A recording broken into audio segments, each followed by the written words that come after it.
Welcome to another 31 Days of Horror 2016 video. That's right. Today we are covering a movie I had originally, planned to watch with Leslie and the girls because, it's family friendly, it's ghosts, it's good times, but they had already seen it. So I had to watch it by myself. And what am I talking about? I'm talking about R.L. Stine's Mostly Ghostly Have You Met My Ghoulfriend? Now, I didn't know this, but going into this, it was very clear that this was not the first Mostly Ghostly movie. Apparently there was another one, and when I researched, yes, there was another one 6 years prior. So this movie starts off with a lot of trying to fill in the backstory, and giving you a bunch of characters who apparently you're already supposed to know, but I didn't. Now, R.L. Stine is not, he didn't write it, he didn't have anything, but it's Mostly Ghostly was a series he was involved with in the writing aspect, so he gets credit on this. Yeah, the film was actually directed by a Peter Hewitt, who, oddly enough, is a veteran of this, not R.L. Stine, Goosebumps type stuff, but of kids fare. Essentially, he's done a ton of kids movies and such, starting with Bill and Ted's Bogus Journey, like he directed that. The Borrowers, Garfield, Zoom, with the Thunderpants. There's a whole bunch of them.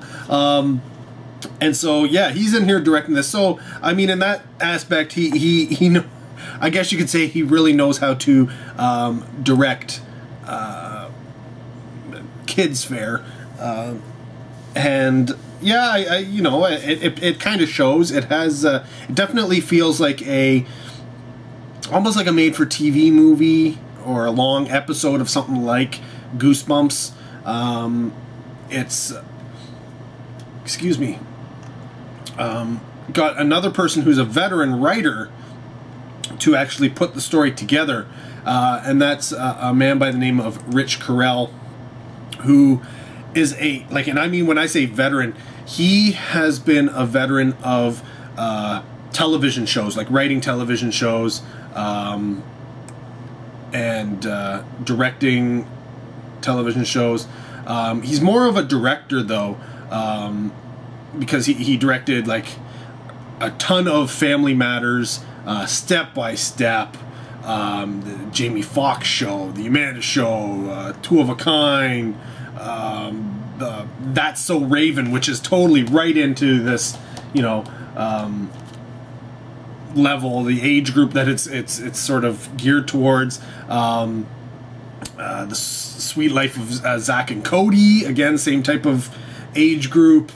Corey in the House, and Hannah Montana. In fact, I do believe he is the creator behind Hannah Montana. I guess he put that together. So he is kind of one of the reasons behind Miley Cyrus, if you think about it. But yeah, so he is a veteran director himself, and with a bunch of writing credits, though he's mostly known as a director more so than a writer. But I mean, if you've directed 1,000, television shows, I'm pretty sure you can put together writing one as well. So, what is Mostly Ghostly Have You Met My Ghoulfriend about? Well, it's... See, they expect, like I said, they expect you to know the characters already. So, it has Max, who is the main guy here. And he's played by a guy named Ryan Ochoa, who has been in a slew of different things. He was in the iCarly, Pair of Kings, all sorts of, I mean, he hasn't been in a ton, but I mean, the guy's still young, so he's been in a bunch of, younger roles, geared towards younger crowds. And he plays Max, and he has essentially two ghosts, which have something to do with the first movie, but they're in this second movie, and they're played by these two on the outsides here. The girl is Madison Petty, and the guy, this guy here is Roshan Fegan. Again, same type of thing. Madison did a voice. She actually did the voice. If you've Jake and the Neverland Pirates, I think it's a Disney show geared towards uber little people. She did the voice of Izzy, Phineas and Ferb. So she's done a lot of voice work on top of. She was in mostly Ghostly, obviously, and so he had things with Hannah Montana and Barney and stuff. So they've had a lot of little roles here and there. If we take a look at the guy Roshan, he's been in anything from Camp Rock to he had a big part in the TV series Shake It Up, which I had never really heard of, but it's one of those shows that's geared towards obviously this age group, which is why I've never heard of it. Probably on the Disney Channel, but he was Ty Blue in that, and again, like I said, he's in all sorts of other little things.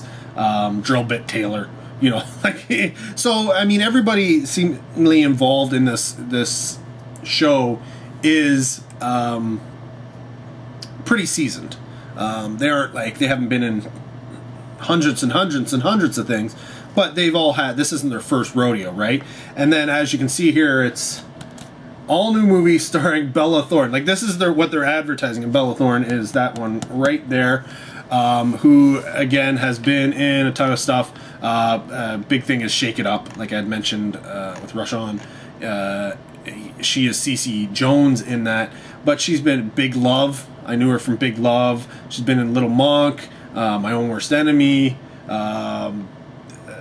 She's done a whole bunch of stuff, including I think it was the first episode of the Scream television series. I think it was the first one, the first season. She, I believe, was the first victim by the pool. I think that was her. I could be wrong, but I'm pretty sure that's who it was. Or maybe she was in more. I don't know. She was Nina Patterson. So yeah, she was in the pilot. She was in two other ones. So maybe it was those. Maybe probably flashbacks or something like that. But I'm pretty sure. I for some reason I have a feeling she was the person who was killed in the first episode. Maybe. But she is probably, as you could say, they're actually advertising it. It's funny because this is geared towards people who may not even be able to really read very well yet, but it's all, Bella Thorne's in this. It's like, I guess if you're following the Teen Beat group, then, that's something. And she essentially is the popular girl who Max, the geeky, talks to dead people because these two are ghosts. He's trying to get the girl, essentially. Have you met my girlfriend?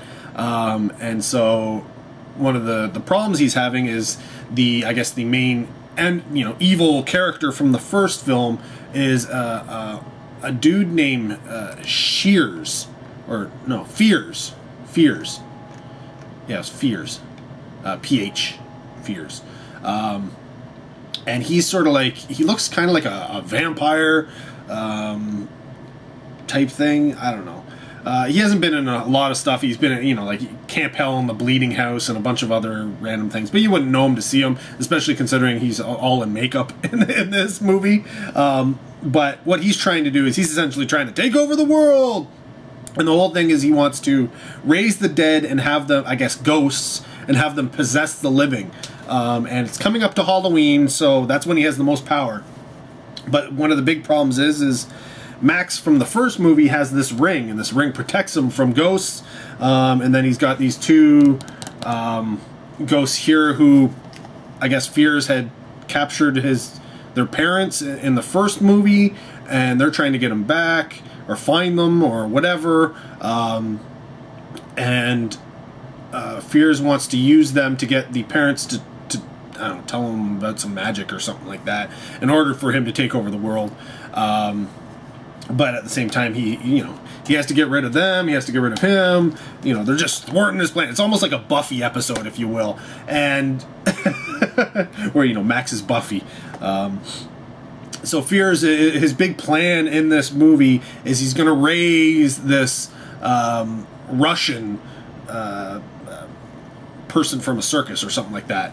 And at the beginning, she is played by a veteran of acting, Caroline Lagerfeld, who plays this old kind of I am, and her big thing is I'm so tired, and she has to sleep all the time, so she falls asleep. She possesses people and then does stuff and then basically passes out. And she's been in tons and tons and tons, and I mean tons of things, whether it be small reoccurring roles or one-offs, television movies, bit parts here and there. I mean, she was in the 2006 movie Poseidon, Murder 101, If Wishes Were Horses. It was a TV movie. People might know her from, she did 10 episodes of Gossip Girl, CC Rhodes. She's done, like a lot of people, voice work for, Dead Rising 3 and such. But she's one of those people who sort of pops in, does a little role here, a little role there. I don't know that she's ever really done a main piece, but she's been in like a ton of stuff, like over 50 movie credits and stuff. And so her job is to go in and possess, essentially it was first to possess Max and get him to be so embarrassed and in trouble that he just has to give up the ring to Fears. Whatever, it's kids' television movie logic, right? But she ends up possessing his brother and blah blah blah, and then eventually she does get into possess him. And what ends up happening is they find a spell book with a spell, and the two ghosts sort of work her out, and she goes from being Caroline Lagerfeld's as the ghost to Anastasia Baronova as a young version. So it's the young version of this ghost, and she ends up trying to help them. Now Anastasia, again, one of those people who's been in quite a few things, little parts here and there, but I think most people will now recognize her from Z Nation or Z Nation as the character of Addie, which is probably her most recent type thing. She's done, again, a lot of voice work. Now, because this character is Russian, it seemed very, made sense. Anastasia Baronova, she's born in Russia, right? Like, the only problem is I think she may have been in North America a little too long, because there are so many instances, like sometimes she puts on the thick accent and she can do the whole thing, but then other times it's almost like it's somebody who can't do the accent. It's like she comes across as being very American, and it's so funny considering she's from Russia. But yeah, so she ends up, it ends up being the three ghosts plus the guy versus Fears, and they eventually work it out, as any kids television movie type deal would be. It's always going to end up with a good ending, and it's very cheesy. Don't get me wrong; it is uber cheesy, and the story is kind of pointless. I mean, this has, though it seems like it is a direct continuation of the first film, as far as I can tell. I haven't seen the first film, but as far as I can tell, it just seems like an extremely long episode of a television show, which is supposed to go on for multiple seasons and such like that. Because there's nothing really resolved regarding the two ghosts, which seems to be the big reason for these three to be together. It's mostly about him being like, oh, I'm interested in a girl now. How do I get the girl? And a lot of, silly antics that go along with that, and him being a geek and being helped by ghosts. So he can do things, but he can't do things, but he, trying to impress her, but something doesn't always work out type thing. A lot of that.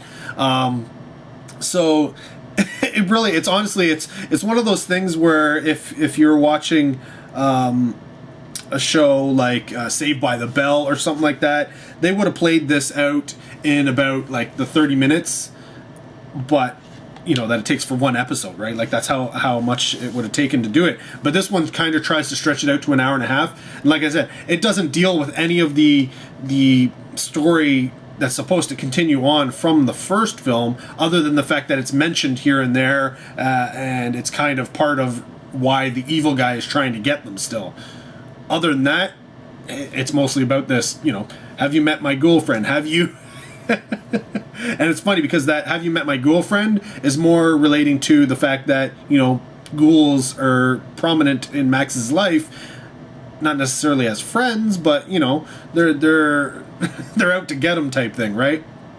And so it's a double play on that word, but yeah, it really is about him trying to get the girl. It's an hour and a half of him trying to get the girl while still trying to deal with fears and demons and ghosts and goblins and all that kind of stuff getting in the way, and obviously possessions is a big portion of this, both him and his brother being possessed and such.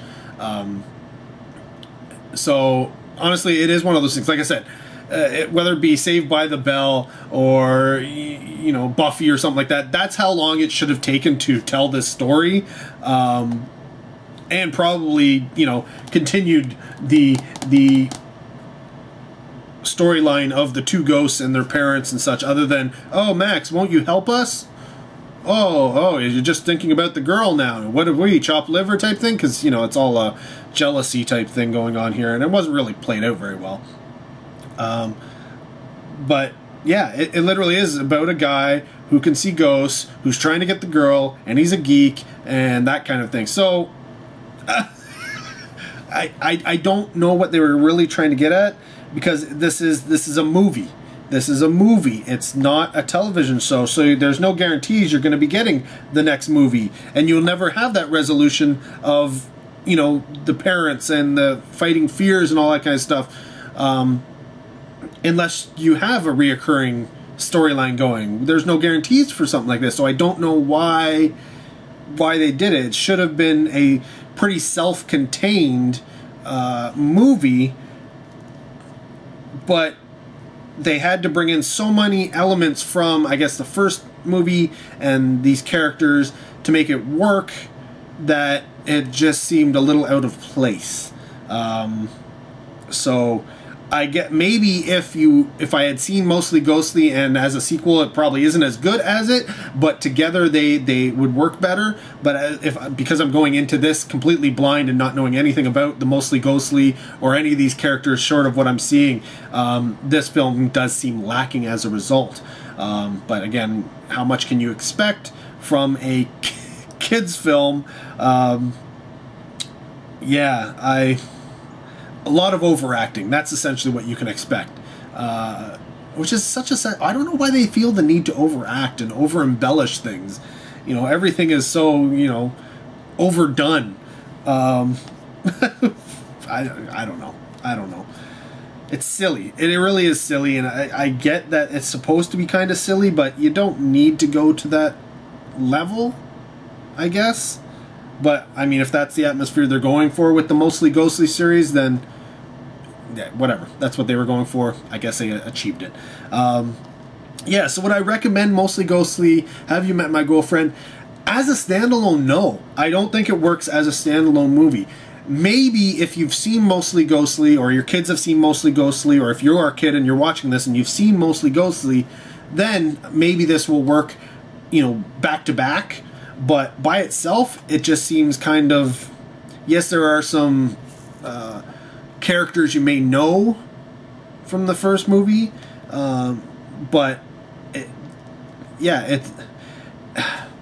the ghost portion of it and the ghouls portion of it isn't even really needed to tell. This is another boy trying to get girl story. The only difference is you get some ghosts and ghouls involved to add essentially the comedic elements for a certain portion of, yeah, that's I guess that's really all it is. That, you know, if it was just him by himself, he probably would never get the girl. But the ghost, due to the fact they add some, you know, stuff that isn't humanly possible, you know, she you know, yes, he gets the girl in the end. Spoiler! Oh my god. But yeah, I don't know. But yeah, if you're an adult, steer clear. There's nothing in this that's for you. There's nothing in this for adults. But for kids, it is perfectly acceptable viewing. But again, it works better as in terms of the story. I'm guessing if you've seen the first Mostly Ghostly, if you're just looking for something to get some laughs out of it, there are some, you know, humorous moments and kooky things in this film. So, I mean, kids will probably watch it and they'll probably still say, I liked it, even though they won't remember anything from it later on. You know, kids. But yeah, there you go. R.L. Stine's Mostly Ghostly, Have You Met My Ghoulfriend? If I was to give it some stars, 2 out of 5 is the best I'd give it. And that was kind of expected. So, there you go. Let me know if you've seen Mostly Ghostly or this sequel, or apparently there's a third one. Apparently, I don't know if it's been released yet or not, but there is a third one. Comment down below. Love to hear from you. Thanks for watching. Till next video, take care. Have a good one.